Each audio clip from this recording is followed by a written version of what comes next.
الرحيم.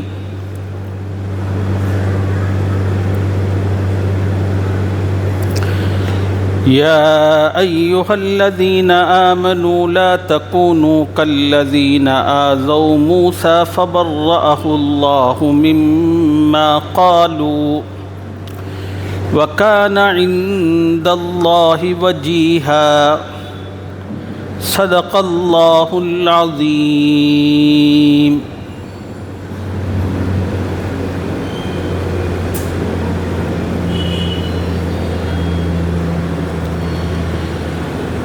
گزشتہ سبق میں آپ حضرات کی خدمت میں قرآن پاک کی جن آیتوں کا خلاصہ عرض کیا گیا تھا، ان آیتوں میں اللہ تعالیٰ نے یہ بات ارشاد فرمائی تھی کہ اے ایمان والو، اللہ اور اس کے رسول کو تکلیف مت پہنچاؤ،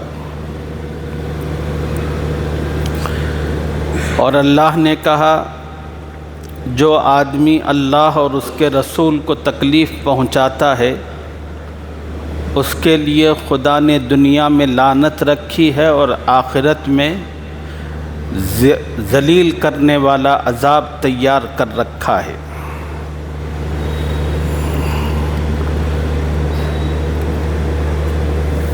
ابھی میں نے آپ حضرات کے سامنے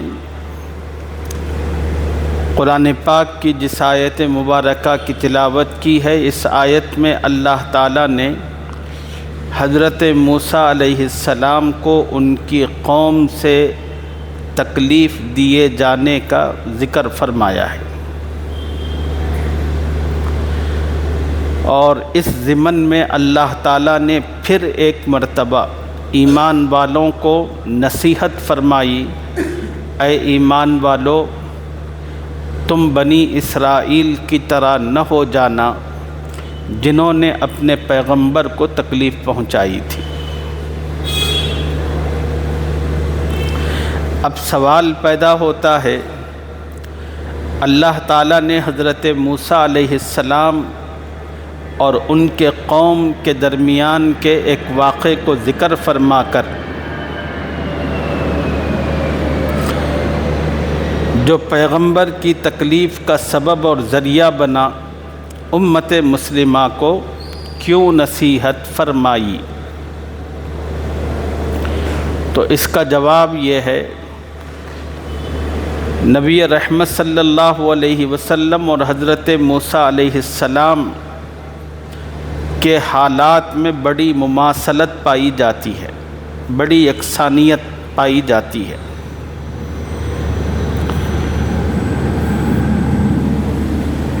جن حالات سے حضرت موسیٰ علیہ السلام کو اپنے زمانے میں دوچار ہونا پڑا، تقریباً انہی حالات سے نبی رحمت صلی اللہ علیہ وسلم کو بھی دوچار ہونا پڑا۔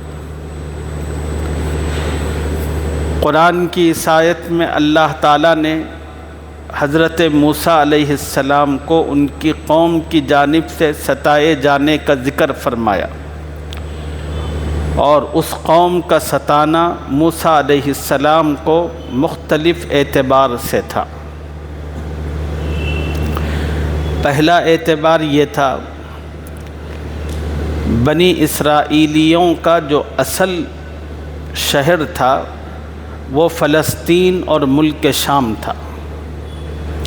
حضرت یوسف علیہ السلام کے زمانے میں یہ لوگ اپنی بستی سے نکل کر مصر میں آ کر آباد ہو گئے تھے،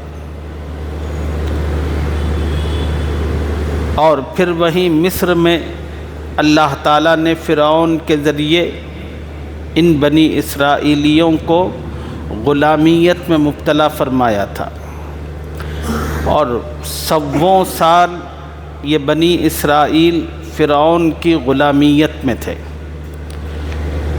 اور فرعون ان لوگوں پر بے حد ظلم و ستم کیا کرتا تھا، اور بنی اسرائیل ہمیشہ روتے دھوتے تڑپتے پھڑکتے بلکتے بلبلاتے رہتے۔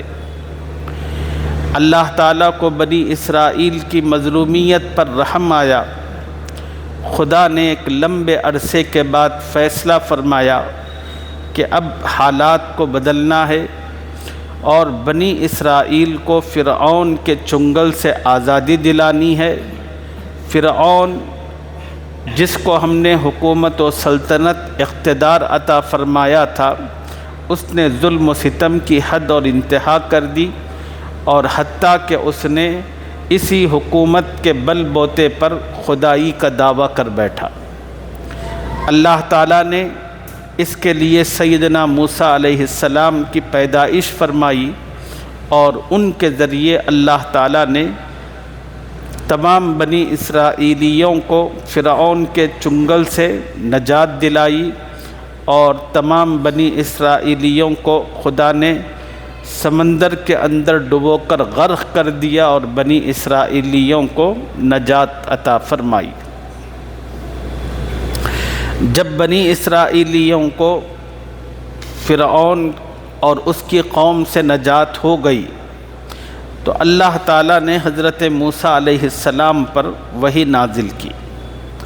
وحی یہ تھی کہ موسیٰ اپنی قوم سے کہو کہ ان کی جو اصل اپنی بستی ہے ملک شام اور فلسطین، یہ لوگ عرصہ ہوا کہ اپنی بستی کو چھوڑ بیٹھے اور مصر کے اندر پڑے ہوئے ہیں، اور ان لوگوں کی غیر موجودگی کا فائدہ اٹھا کر ایک کافر بادشاہ اس بستی پر مسلط ہے، اور وہ وہاں حکمرانی کر رہا ہے۔ میں آپ کی وساطت سے آپ کی قوم کو خوشخبری سناتا ہوں، اگر تم لوگ جا کر ان لوگوں سے مقابلہ کرو گے تو ہم اپنی مدد تمہیں دیں گے، اس مدد کے نتیجے میں تم کامیاب ہوگے، اور وہ قوم جو آپ کی بستی پر قبضہ کی ہوئی ہے وہ شکست سے دوچار ہو کر بھاگ جائے گی۔ یہ اللہ تعالیٰ نے بڑی صراحت کے ساتھ موسیٰ علیہ السلام کو بتایا۔ موسیٰ علیہ السلام نے اپنی قوم کو اکٹھا کر کے کہا کہ لوگو، دیکھو اللہ نے تم پر کتنا بڑا احسان کیا کہ تمہیں فرعون کے چنگل سے نجات دلائی، اور جس شہر میں تم 100 برس غلامی میں پڑے ہوئے تھے، خدا نے اسی ملک کی حکمرانی تمہیں عطا کی۔ اب اللہ تم سے یہ چاہتے ہیں کہ تم ذرا اپنی بستی کو بھی جاؤ، وہاں ایک کافر بادشاہ نے تمہاری بستی پر قبضہ کر رکھا ہے، اور اللہ چاہتے ہیں کہ اس کافر بادشاہ کو وہاں سے ختم کیا جائے۔ تم آگے بڑھو گے تو اللہ کامیابی دیں گے۔ اب تمام کے تمام بنی اسرائیل پورے زور و شور کے ساتھ موسیٰ علیہ السلام کے ساتھ نکلے۔ ان کی جو اپنی اصل بستی تھی فلسطین ملک شام، ذرا اس کے قریب گئے تو لوگوں سے سنگن لی کہ بھئی اب یہاں ہماری اپنی بستی پر جو کافر لوگ حکمرانی کر رہے ہیں وہ کون ہیں، کیسے ہیں؟ تو لوگوں نے ان کو بتایا کہ وہ قوت اور طاقت میں بڑے زبردست لوگ ہیں، بس یہ سننا تھا کہ بنی اسرائیلیوں کی ہوا نکل گئی۔ جو اتنے زور و شور کے ساتھ موسیٰ علیہ السلام کے ساتھ چلے تھے، جو ہی اس کافر قوم کی قوت و طاقت کو سنا، ٹھس ہو گئے۔ اب حضرت موسیٰ علیہ السلام سے کہنے لگے کہ موسیٰ،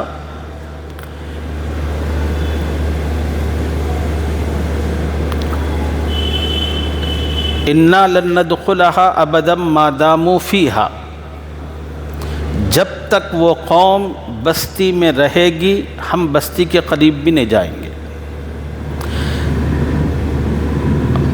اور پھر کہنے لگے اذهب انت وربك فقاتلا انا هاهنا قاعدون، موسیٰ ہم سے تو لڑنا نہیں ہوتا، لڑنا ہی ہے تو تم اور تمہارا رب دونوں مل کر ان سے مقابلہ کرو،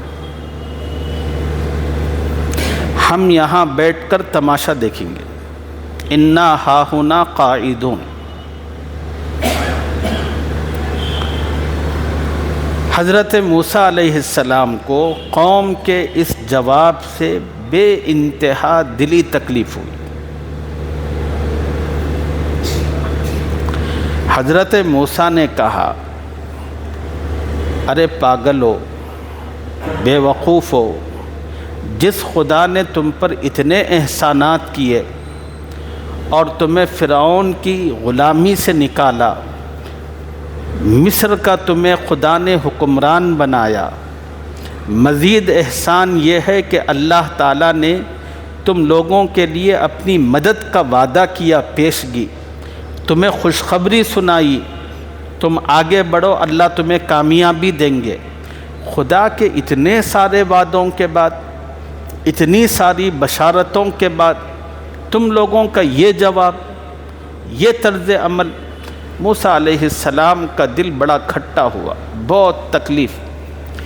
انہوں نے اللہ تعالیٰ سے دعا کی، کہا کہ اے اللہ، میں کیا کروں، میری قوم کے لوگ ہیں کہ ان پر میرا بس ہی نہیں چلتا۔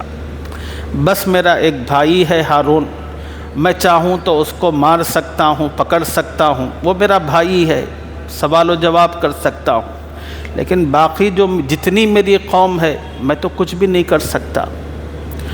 پھر انہوں نے اللہ سے دعا کی کہ اے اللہ، میں ان بدبختوں کے ساتھ اب رہنا ہی نہیں چاہتا، اے اللہ میرے اور ان کے درمیان جدائی پیدا فرما۔ تو اللہ تعالیٰ نے حضرت موسیٰ علیہ السلام کی دعا قبول فرمائی۔ دعا قبول فرما کر خدا نے 40 سال تک اس قوم کو جنگلوں میں بھٹکایا۔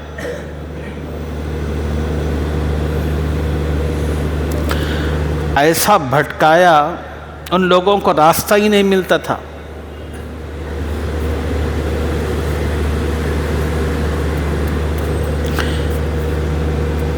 خیر وہ ایک لمبی تفصیل ہے، قرآن نے مختلف مقامات پر اس کو بیان کیا ہے۔ تو ایک تکلیف یہ، پھر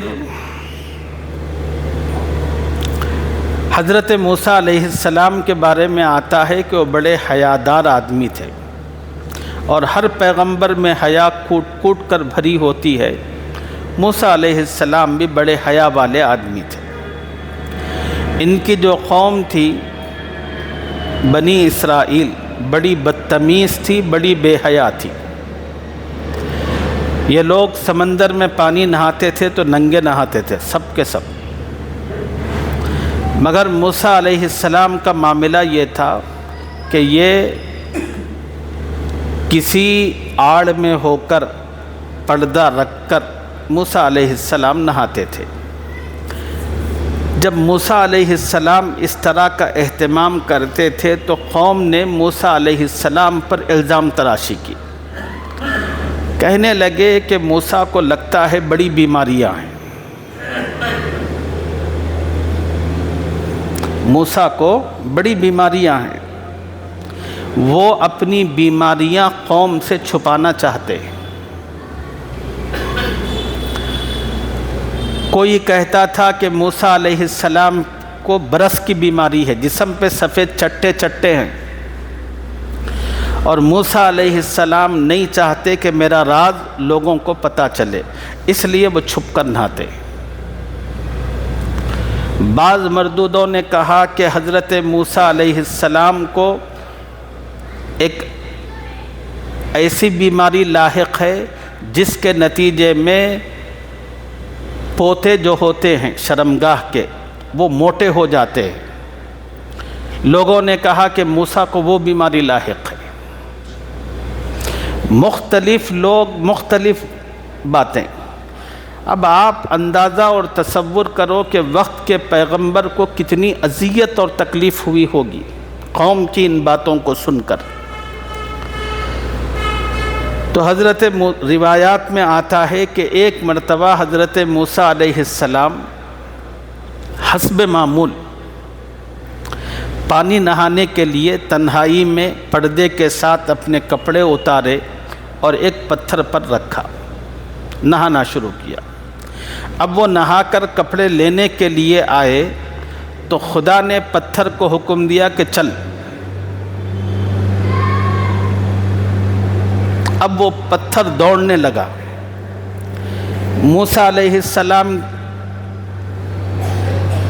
برہنہ تھے اور آپ کے کپڑے پتھر پر تھے، اور پتھر دوڑ رہا تھا۔ اب موسیٰ علیہ السلام اپنے کپڑے لینے کے لیے پتھر کے پیچھے دوڑ رہے تھے۔ اب یہ پتھر خدا کے حکم پر دوڑ رہا تھا۔ موسیٰ بھلے وقت کے پیغمبر کیوں نہ ہو، اس پتھر کو پکڑ نہیں سکتے تھے۔ حضرت موسیٰ علیہ السلام نے اپنی سی جو کوشش ہو سکتی تھی انہوں نے کی، لیکن پتھر تھا کہ دوڑاتا رہا موسیٰ علیہ السلام، اور دوڑاتے دوڑاتے حضرت موسیٰ علیہ السلام کو سمندر کے پاس لایا، جہاں پوری قوم نہاتی تھی، اور وہاں آ کر پتھر رک گیا۔ اور جب حضرت موسیٰ علیہ السلام وہاں پر پہنچے تو پوری کی پوری قوم نے اپنی آنکھوں سے حضرت موسیٰ کو دیکھا۔ تب ان کو یقین آیا کہ اب تک ہم جتنے الزامات موسیٰ علیہ السلام پر لگاتے تھے وہ غلط تھا۔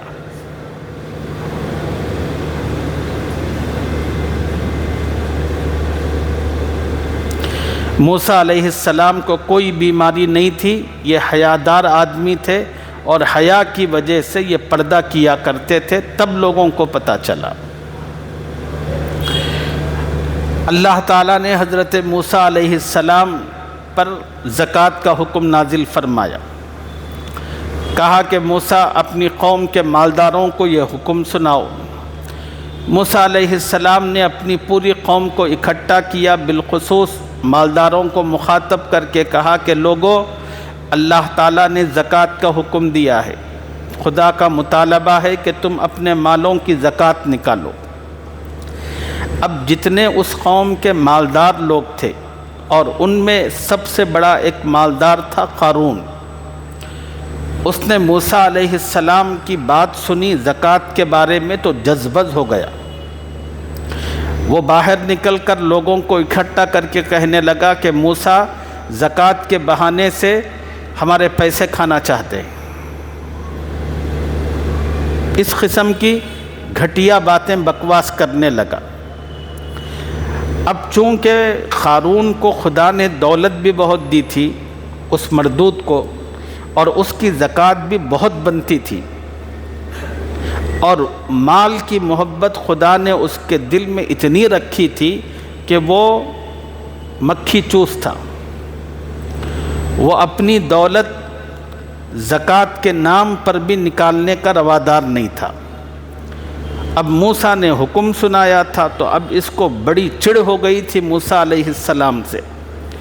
اس نے موسیٰ علیہ السلام کو بدنام کرنے کے لیے ایک سازش رچی۔ ایک رکھیل عورت کو، رنڈی کو، اس قارون نے دولت کا لالچ دے کر اس بات پر آمادہ کیا کہ تو موسیٰ علیہ السلام پر الزام لگائے گی۔ اس نے حامی بھر لی۔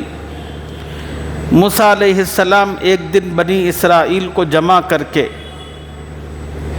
تورات کے احکامات سنا رہے تھے، اور سناتے سناتے زنا کی بات آئی۔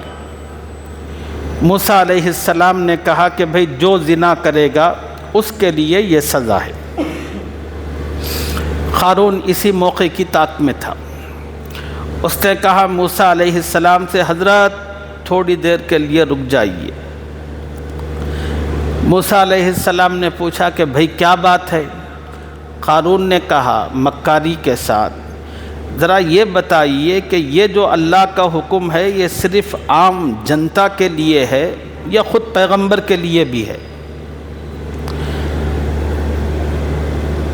تو حضرت موسیٰ علیہ السلام نے کہا کہ بھئی خدا کا حکم تو سب کے لیے ہے، جیسے عام لوگوں کے لیے ہے ویسے نبی کے لیے بھی ہے۔ بس یہ کہنا تھا کہ قارون کہنے لگا کہ آپ کا گناہ حاضر ہے۔ حضرت موسیٰ علیہ السلام پوری قوم کے درمیان ششدر رہ گئے، اور وہ رنڈی اٹھ کر کہنے لگی موسیٰ علیہ السلام نے میرے ساتھ زنا کیا۔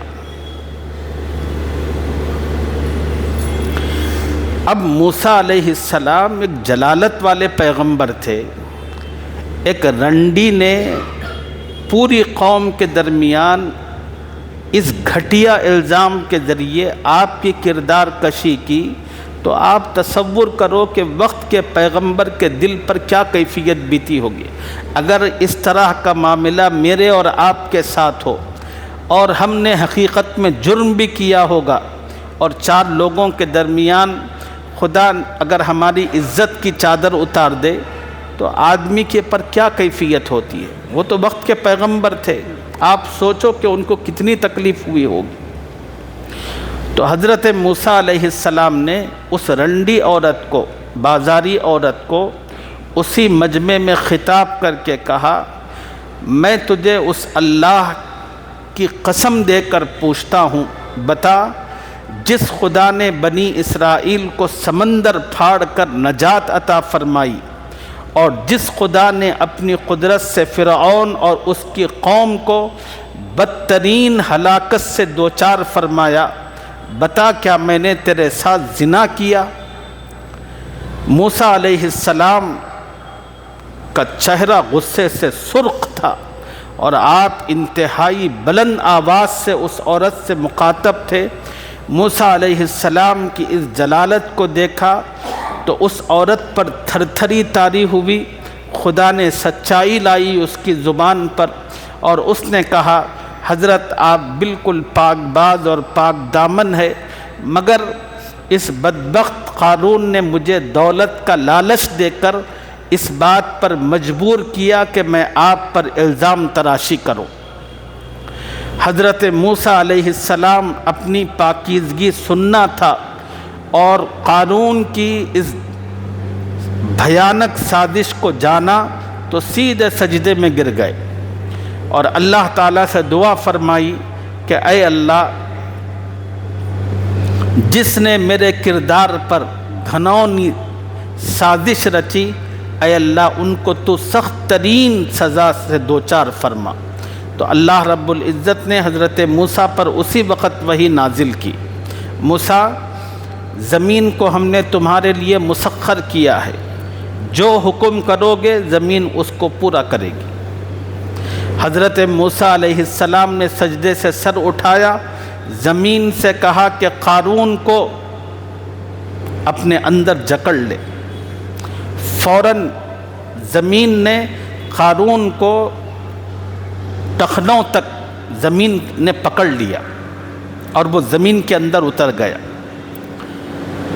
اب قارون نے دیکھا کہ ہلنے جلنے کی کوشش کی ہوگی اور وہاں سے نکلنے اور بھاگنے کی، لیکن خدا کی وہ پکڑ تھی، کوئی معمولی پکڑ تو نہیں تھی کہ کوئی اور آدمی پکڑتا تو آدمی کچھ مسلتا کرتا۔ تو حضرت موسیٰ علیہ السلام پر غصے کی بڑی کیفیت طاری تھی۔ انہوں نے کہا اس زمین کو، اس کو تو گھٹنوں تک دبوچ۔ پھر اس زمین نے قارون کو گھٹنوں تک دبوچا اور پھر حکم ہوتا رہا موسیٰ علیہ السلام کا، پھر کمر تک، پھر سینے تک اور پھر مکمل زمین کے اندر۔ نہ صرف خدا نے اس کو زمین کے اندر دھسایا، اس کی پوری دولت کو بھی زمین میں دھسایا اور وہ زمین کے اندر مسلسل دھستا ہی چلا گیا۔ یہ بنی اسرائیل کی قوم تھی جس نے اپنے نبی کو مختلف موقعوں پر اس طرح کی اذیتوں سے دوچار کیا۔ بالکل یہی حال امت محمدیہ کا بھی تھا، انہوں نے بھی نبی رحمت صلی اللہ علیہ وسلم کو مختلف موقعوں پر اذیتوں سے دوچار کیا تھا۔ ایک مرتبہ کا واقعہ ہے کہ حضور اکرم صلی اللہ علیہ وسلم کے پاس مال غنیمت آیا ہوا تھا۔ پتہ ہے نا آپ کو، مال غنیمت جو جنگ سے حاصل ہوتا ہے، اور نبی صلی اللہ علیہ وسلم اس مال کو لوگوں میں تقسیم کر رہے تھے۔ ایک آدمی آیا اور آ کر حضور صلی اللہ علیہ وسلم کو ٹوکتے ہوئے کہنے لگا، اعدل یا محمد، محمد صلی اللہ علیہ وسلم مال کی تقسیم کے معاملے میں انصاف کیجیے، آپ انصاف نہیں کر رہے، یہ مطلب تھا۔ اس شخص کا لفظ سنا تو حضور صلی اللہ علیہ وسلم کا چہرہ انور غصے سے سرخ ہو گیا۔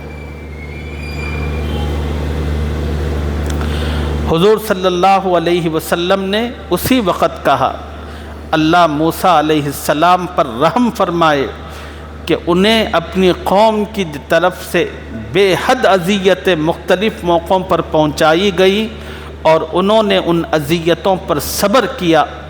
اب میں محمد ہوں، خدا نے مجھے بھی پیغمبر بنا کر بھیجا ہے اور مجھے بھی اسی قسم کے حالات کا سامنا ہے، اللہ مجھے بھی صبر کی توفیق عطا فرمائے۔ پھر حضور صلی اللہ علیہ وسلم نے اس شخص سے مخاطب ہو کر کہا اے شخص تو نے یہ جملہ کہہ کر اپنے آپ کو ناکامی سے دوچار کر لیا۔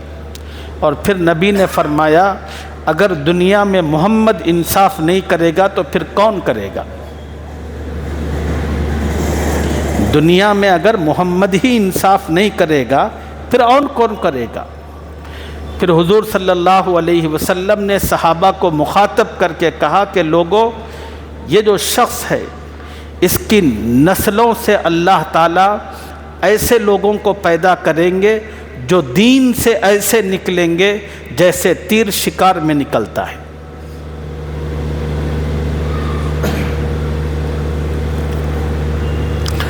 پھر منافقین نے حضور صلی اللہ علیہ وسلم کی ایک زوجہ محترمہ تھی حضرت عائشہ رضی اللہ تعالی عنہ، جن سے اللہ کے نبی بے انتہا محبت کرتے تھے۔ ایک مرتبہ ایک جنگ میں ہوا ایسا کہ اللہ کے نبی کے ساتھ تھیں وہ اور قضائے حاجت کے لیے گئی تھیں۔ ان کے گلے کا جو ہار تھا اتفاقی اور قدرتی بات کے گر گیا۔ اب حضرت عائشہ قضائے حاجت سے فارغ ہو کر اماں آئیں تو پتہ چلا کہ گلے میں ہار نہیں ہے، تو پھر وہ ہار کی تلاش میں گئی۔ اب اللہ کے نبی نے کچھ ساتھیوں کی ذمہ داری رکھی تھی،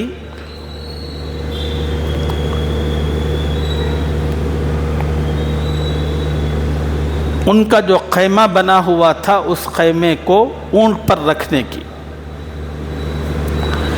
اب جن صحابہ کی ذمہ داری تھی انہوں نے یہ سمجھا کہ اماں اندر ہوں گی، اور انہوں نے وقت ہونے پر نکلنے کا جو ہی وقت ہوا وہ خیمہ اٹھایا اور اٹھا کر اونٹ پر رکھا۔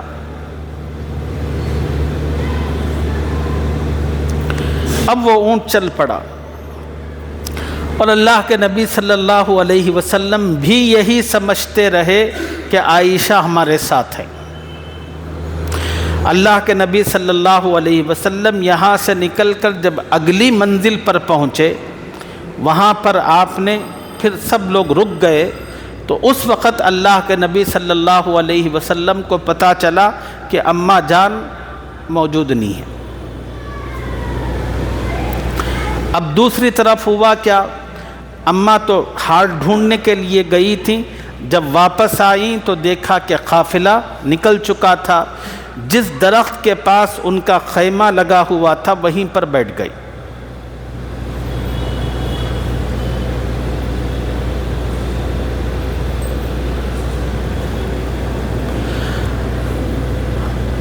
بعد میں صحابہ میں سے کچھ صحابہ کی ذمہ داری تھی کہ قافلہ نکلنے کے بعد پورے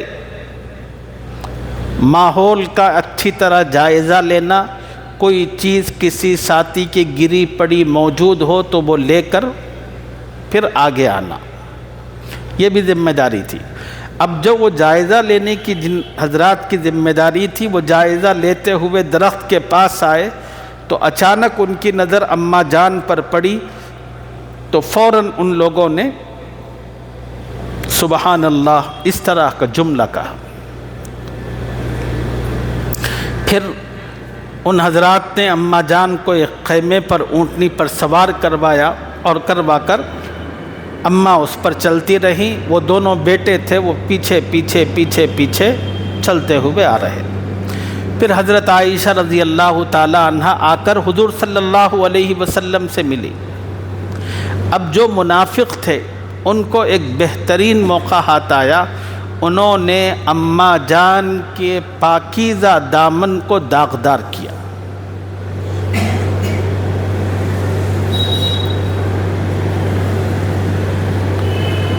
کہا کہ عائشہ رضی اللہ تعالی عنہا کے کسی اور سے تعلقات ہیں۔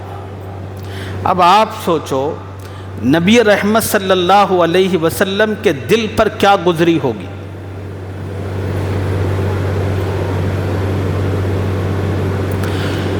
بعد میں اللہ تعالیٰ نے عرش سے حضرت عائشہ رضی اللہ عنہا سے متعلق قرآن کی آیت نازل فرمائی اور کہا کہ عائشہ پاک دامن ہے۔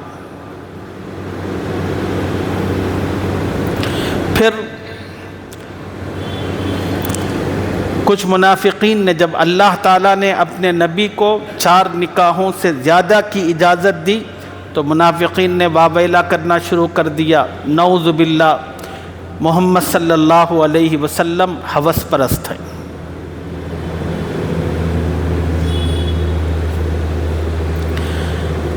جیسے حضرت موسیٰ علیہ السلام کو ان کی قوم نے مختلف موقعوں پر نشانہ بنایا، ایسے ہی اس امت کے لوگوں نے نبی رحمت صلی اللہ علیہ وسلم کو نشانہ بنایا۔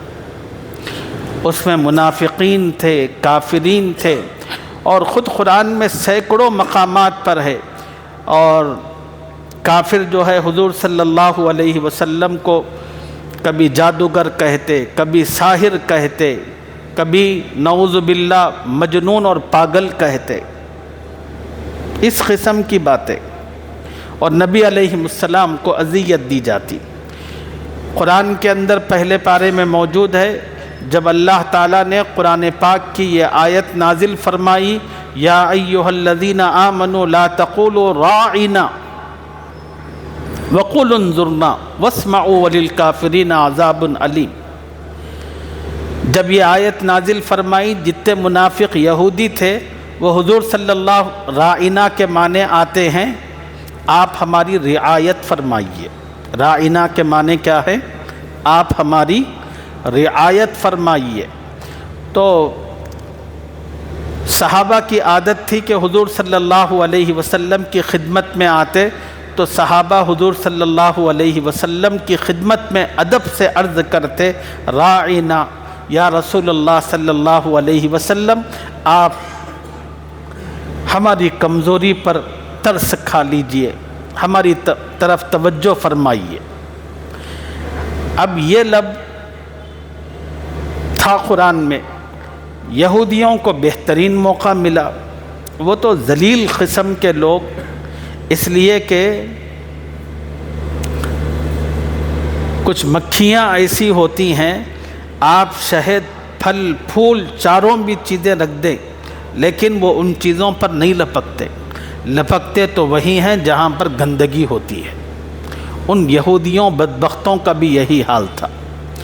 ان ذلیل لوگوں نے اس لفظ کے اندر سے ڈھونڈ کر اب حضور صلی اللہ علیہ وسلم کے پاس آتے تو کہتے، یا محمد راعینا، راعینا،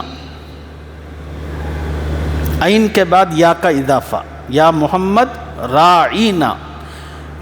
اگر عین کے بعد یا کا اضافہ کرے تو اس کے معنی آتے ہیں چرواہا۔ سمجھ میں آ رہا؟ صرف عین پھر نون الف اگر رہا تو اس کے معنی آتے ہیں کہ آپ ہماری طرف توجہ کیجیے۔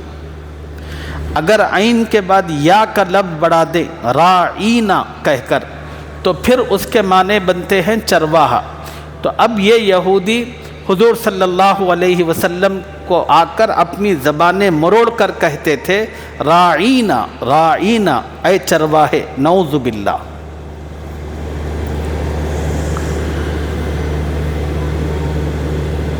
مگر وہ ذلیل، اب صحابہ کو بھی پتہ نہیں تھا، وہ بھی یہی سمجھتے تھے کہ یہ بھی حضور صلی اللہ علیہ وسلم کو مخاطب کر کے آپ کو اپنی طرف متوجہ ہونے کی درخواست کر رہے ہیں، مگر ان کے دل میں جو خباثت اور ضلالت تھی اس کا صحابہ کو کیا پتہ تھا؟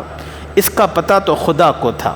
تو خدا نے فوراً آیت نازل فرمائی اور کہا یا ایھا الذین آمنوا لا تقولوا راعنا وقولوا انظرنا، اے ایمان والو اب آج سے محمد صلی اللہ علیہ وسلم کو راعنا مت کہو بلکہ انظرنا کہو، یعنی ایسا لفظ کہو کہ جس میں بے احترامی کا ذرا سا بھی شبہ باقی نہ رہے۔ تو اللہ چونکہ حضور کی امت کو بھی مختلف موقعوں پر آپ کی امت سے اذیت اور تکلیف پہنچائی گئی، اور یہ تکلیف کافروں نے، یہودیوں نے پہنچائی تھی۔ اب اللہ تعالیٰ نے اس پس منظر میں حضرت موسیٰ علیہ السلام کا واقعہ ذکر کر کے تمام مسلمانوں کو اس بات کی بطور خاص نصیحت فرمائی، اے ایمان والو دیکھو جن جن لوگوں نے نبیوں کو ستایا، اذیت دی، انہوں نے اپنی دنیا اور آخرت تباہ و برباد کر لی، مگر خبردار تم ایسا کوئی عمل حرکت مت کرنا جس کے نتیجے میں نبی کو اذیت اور تکلیف ہو۔ یہ اللہ نے نصیحت کی۔ اب دیکھیے یا ایھا الذین آمنوا لا تکونوا کالذین آذوا موسیٰ، اے ایمان والو تم ان لوگوں کی طرح نہ ہونا جنہوں نے موسیٰ علیہ السلام کو تکلیف دی۔ فبرأہ اللہ مما قالوا، تو اللہ نے موسیٰ علیہ السلام کو بری ثابت کر دیا۔ وکان عند اللہ وجیہا، وہ اللہ کے نزدیک بڑے مرتبے والے، بڑے معزز تھے۔ اگلی آیت میں اللہ نے ایک خاص نصیحت فرمائی ہے ایمان والوں کو، انشاءاللہ اس کی تفصیل اگلے سبق میں آپ کی خدمت میں عرض کریں گے۔ اللہ مجھے اور آپ کو قرآن کا صحیح فہم اپنے کرم سے نصیب فرمائے، اور قرآن سے جو ہدایتیں اور نصیحتیں ملتی ہیں اللہ ان نصیحتوں پر عمل پیرا ہونے کی ہم سب کو توفیق اور سعادت عطا فرمائے۔